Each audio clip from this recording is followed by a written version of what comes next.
in. Man, college football, you forget how many games there are, how many slates there are. So yeah, I want to jump back in. We're just about to kick off here Thursday in the slate that I'm super pumped up about. I think it's the introduction of college football for real being back. Man, Saturday, first Saturday of the year with a huge slate on our hands. We have 13 games on DraftKings to get into. I am not going to go through each one of these spreads and totals, but a lot of games here. There are 4 games particularly that stick out that I really like. One of them, actually a few of them are probably going to be blowouts. So, tread lightly, but a few of the totals that really jump out at me. Oklahoma and Tulane sitting at 67.5 right now with a 31.5 point spread. Michigan and Western Michigan. Didn't know Michigan could score that many points. We'll find out. Sorry, Harbaugh. Oregon and Fresno State at 64. And we got the Tide and the Hurricanes coming together for the first really big game of the day. So they're at 61 right now. So look, guys, on these huge slates here, I'm going to do my best to break it down. I'm not going to go through everything. If you're looking for somebody to break down every single game, the nitty gritty, the fourth receiver that could potentially pop at 3,200, that's not me. So let's just get that straight right now. I'm going to go through and give you the guys and the teams that I've kind of identified where my player pool is going to start and really try to stick to. There are going to probably be guys that I have in some lineups here and there that are not in my article, that are not on this stream. It's going to happen, right? There are a lot of games that go on. There's a lot of players, a lot of late news in college football that comes out. Some kid misses class or, stays out late the night before and they don't announce that he isn't playing until 5 minutes before, he's not in pads warming up. So things are going to change, right? So just be on your toes, do the best you can. To stay a part of it. But yeah, there are going to be some guys price considering that you may have to late swap onto or jump into. So I don't want to take any shit from people that are like, oh, you didn't write him up. And this is how you took down the GPP. It's not going to be precise. I'm going to give you the guys that I'm rolling out and I'm setting lineups with, and we're going to go from there. So let's just get that out of the way right now. Let's start at quarterback. I'll try to keep this brief. Again, 13 games. I'm not going to do more than a 10 or 15-minute pod to really run through it. My article will be out in the morning. Go to dfsredzone.com. The link is in the notes here. So check us out if you want to kind of run through it and see a little bit more detail and depth behind each player. But for me, Spencer Rattler's up top. Look, he's going to be a Heisman candidate in this offense that is suited to the quarterback. We've seen 3 Heisman candidate or guys come from this offense. Spencer Rattler should tear this matchup apart. He's the top of the slate price wise. There's a reason for it. My only fear, and I've talked about this before, is he going to get a full 4 quarters? Highly doubtful versus Tulane. Oklahoma should blow these guys out. So can he hit value in 2 quarters, 2.5 quarters? I don't know. I think it's dumb to full fade him, but at the same time, I'd be very cautious going all in with Spencer Rattler. Desmond Ridder comes up next at 9,200. Same thing. Cincinnati should take Miami, Ohio out to the woodshed. They've got a really good team this year, as they did last year. He's a big dual threat guy.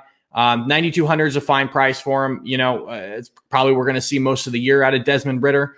But I think those 2 guys, you have blowout considerations that you got to look for. If you get a defensive touchdown, 2 running touchdowns, and they're up, and Rattler throws for 250 and 2 touchdowns, that doesn't really pay off 9,700 or for Ridder 92. So just be a little bit cautious with that early on, especially in these non-conference games and matchups early in the year. Still both really good plays, but that's just game theory right there. Next up, I have Anthony Brown. Brown was named the starter at Oregon last week. He will command the Ducks, who have very high hopes again this season.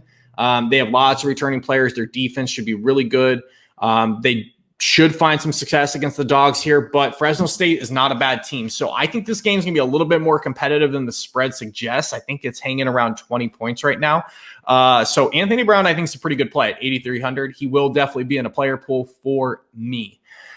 Next up, I'm biased. I'm a Canes fan. Derek King, 7,400. Look, he's coming off the injury last year. All reports are that this guy is ready to rock and roll. When he is healthy and he's right, he is a player.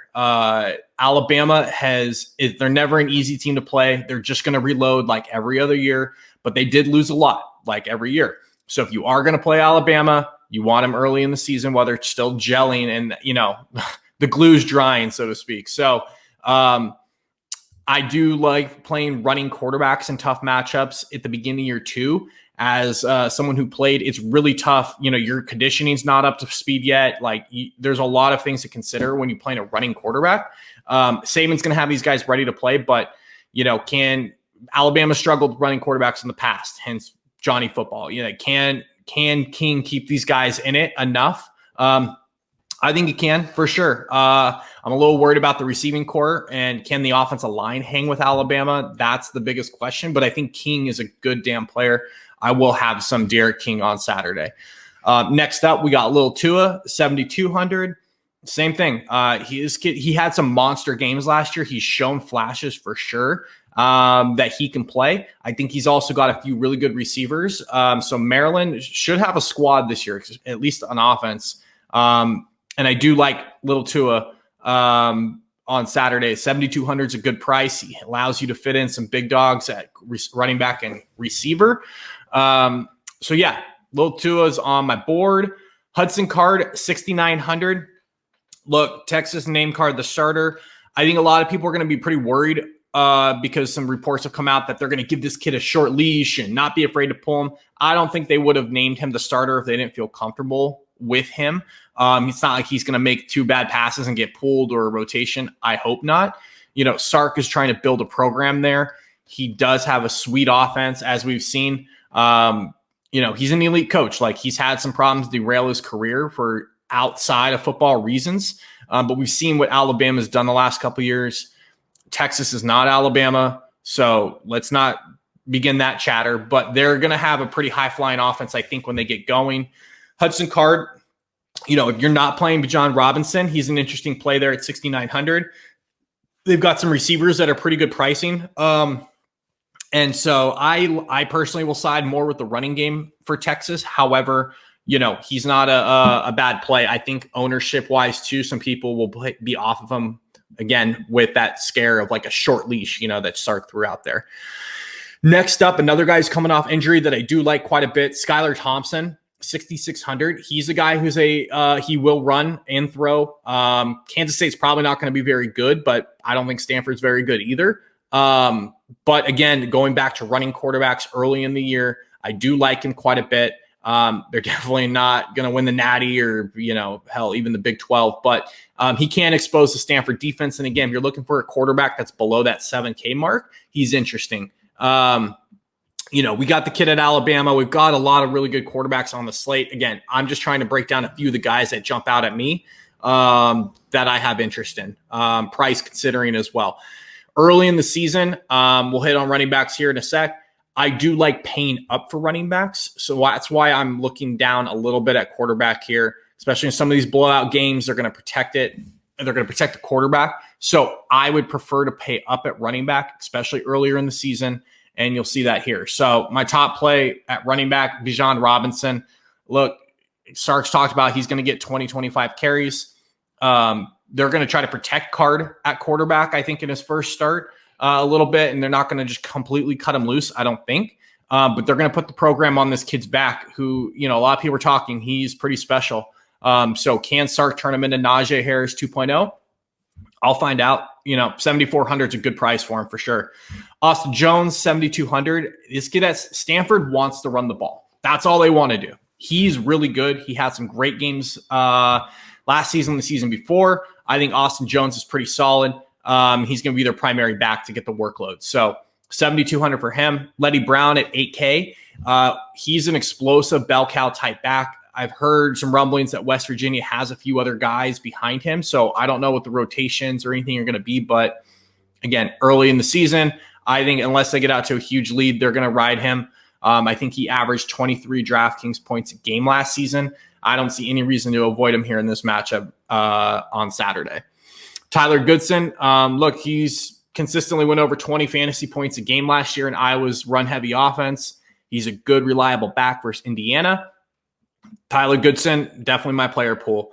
I also like Ronnie Rivers. So we talked about Oregon is a huge favorite in this game. I think 20 points. They're going to have a badass defense. They have an extremely good pass rush, maybe the best pass rusher in college football. Sorry, potential number 1 overall pick in Kayvon Thibodeau. I do not think Fresno State wants to drop back and throw the ball 60 times. Their only shot to win this game and stay close is to run the ball. So I like Ronnie Rivers a little bit here. He's got to be a big part of that game plan, I have to imagine. Deuce Vaughn, my boy. So this guy, he's finally going to get 3-down back opportunity here. I think he's really damn good. Every time I turn on the screen, this guy's like catching a screen or a little arrow route or something and taking it 20, 30, 40 yards. He is really explosive, smaller little guy, but he can play. So Deuce Vaughn at 6,300, I really like. Hassan Haskins, Michigan, he should be the bell cow there. Now in Ann Arbor. He went over 100 yards versus Penn State, Rutgers last year to finish off the year. Should pick up right where he left off. Again, Harbaugh at his core wants to run the football. I think he could have a really good game, 6,200. Not a bad price for, a starting running back for Michigan in a blowout situation. And then you have Travis Dye. So he's going to rotate with Verdell at Oregon. But he consistently last year got like 10, 12 carries a game. He has some home run hitting ability. So for 5,500, I don't mind playing him at all.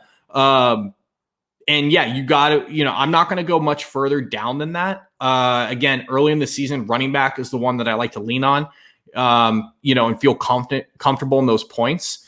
Breece Hall, look, the only reason I don't have him, I don't want people freaking out. This kid's a star, but I just don't think they're going to need him more than 15, 20 carries. Like they should smack. I think they play Northern Iowa. It should be a blowout. So why would you, run him into the ground, game 1 when you don't have to? That's my only thing with Breece Hall. Receiver.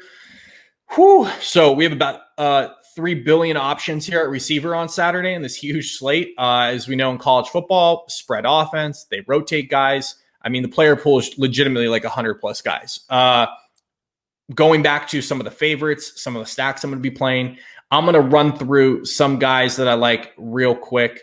Again, reference the article, check it out. I have pricing in there. I have the guys for each team that I typically am going to be leaning on. And I'll add guys as I get more information leading up to Saturday on who's going to start, who's maybe sitting, who, all that stuff. So first off, Oklahoma. Marvin Mims, 7,700 I like. Jadon Hasselwood is 4,500. He's going to be probably the number 2 receiver in Oklahoma with Weiss being ruled out. Michigan, onto them. Ronnie Bell at 7K. And then how can you ignore a guy with a cool name like Cornelius Johnson, 6,700. So yeah, I'm in. Penn State, Jahan Dotson, stud, absolute baller, 7,500. I don't love necessarily the Penn State offense, although Sean Clifford, maybe, but Wisconsin's a tough defense, but Dotson should get his.